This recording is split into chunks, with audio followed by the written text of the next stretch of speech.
Hey, you guys like stories? I like stories. Let me tell you a story. It's safe for work, safe for your children, and safe for adult children. Let me tell you about Gooong Goongs. This story is Gooong Goong meets Gooong Goong meets Gooong Goong meets Gooong Goong meets Gooong Goong. What is that, 4 Gooong Goongs? I guess I should tell you what a Gooong Goong is before I tell you a story about Gooong Goongs. Gooong Goongs have big feet and no legs. Huge feet and no legs. They have 4 toes. Whether they have toenails is a mystery. They have short bodies, long arms, or they look like wings, but there's hands on the wings about halfway through. They have large beak-like faces, but they're not beaks. That's just the shape of their face. And they have small eyes and a little mouth. And so there was a tree house. There was a tree, and carved out in the middle was a house where these Gooong Goongs lived. There was no parents, but there was 4 Gooong Goong sisters. And they woke up one morning, and one wore a red dress, another one wore a purple dress, another one wore a green dress, and another one wore a yellow dress. And these sisters were thick as thieves, and they were thieves. And they were very greedy, self-centered, and selfish, even amongst each other. They had a pipsqueak Gooong Goong brother, the Gooong Goong brother. And instead of waking him up, they, when they tuck you in that bed, they tucked him in super tight, where they put the sheets and the comforter tucked under the mattress. So he was a weakling, a little weak pipsqueak, and so he was stuck. And they went downstairs and ate all the waffles, all the pancakes, all the custard, all the yogurt, all the overnight oats, all the granola, all the Lucky Charms, all the Captain Crunch, peanut butter Captain Crunch, and there was no food. Nothing left. If there was a crumb, a mouse would eat it. There was nothing left. Not a drop of milk, oat milk, banana milk, soy milk, or cow milk, or goat milk. There was no milk. And just like that, they ran through the cabinet, the cupboards, the kitchen, and they were out to wreak havoc on society, and they left. Finally, Brother Gooong Goong was able to free a wing arm, and then the next one, and he went downstairs. I'm so hungry. Hey, sis, Gooong Goongs, is there any food? But there was no sisters there to hear his calls. There was no parents to care for him. And so he was there. He could hear his stomach growl. And there wasn't a crumb of food in the house. So he climbed out on the ledge, and he felt very faint. Even though his sisters were thieves, he was not. He was a good, pure soul. He was honest. He had never stolen a thing in his life. And he went out on a long tree branch, and feeling woozy, thought he'd get some fresh air. And he got so faint from not eating any food for days, weeks, that he passed out, and he fell onto, there was a father and a daughter walking under the tree. The dad was carrying the kid on his shoulders, and the Gooong Goong fell on top of the baby's head. Toddler, maybe 2-3 years old. And he fell and passed out on top of the baby's head. And with his mouth open, he tasted hair for the first time. And so he ate the baby's hair, and then crawled down and ate the father's hair. And they freaked the F out. See? Safe for work. And the Gooong Goong decided that was his thing now. So the brother Gooong Goong would hide in trees, and when unsuspecting passerbys would walk by, he would jump out and eat their hair. And he would eat black hair, brown hair, hazel hair, blonde hair, fake dyed blonde hair, curly hair, dreadlocks, ginger hair, red hair, permed hair. He would eat all hair, but his favorite hair, which was very rare and very unique, was rainbow hair. Rainbow hair would give him super strength. It would give him like a berserker rage. He'd have so much energy and strength after eating rainbow hair. think he only found it once. Now, something strange happened to his body that he didn't expect, which is the hair started growing out of his wings, his hands, his face. And, the Goong Goongs, which were hairless, now his entire body was covered with black, brown, red, rainbow, every shade of hair. And he looked like Chewbacca or something, like a furry bear, strange-looking Wolverine, a Tasmanian devil kind of creature. And the Goong Goong, brother Goong Goong, had eaten all the hair of every single person in that town, so everyone was bald, and there was no hair left. So then he turned his eye towards trees.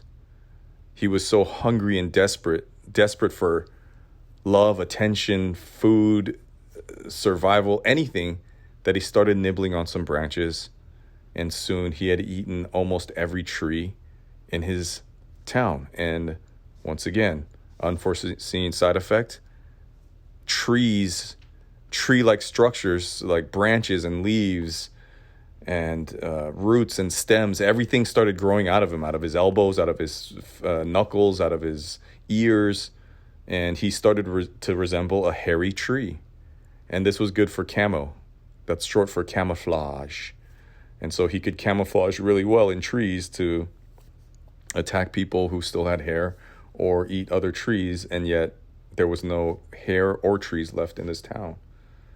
And with no trees and no hair left, and all of this was because he wasn't a good hunter and he was not a thief, but he stole from the land, he stole from the people, he took people's dignity.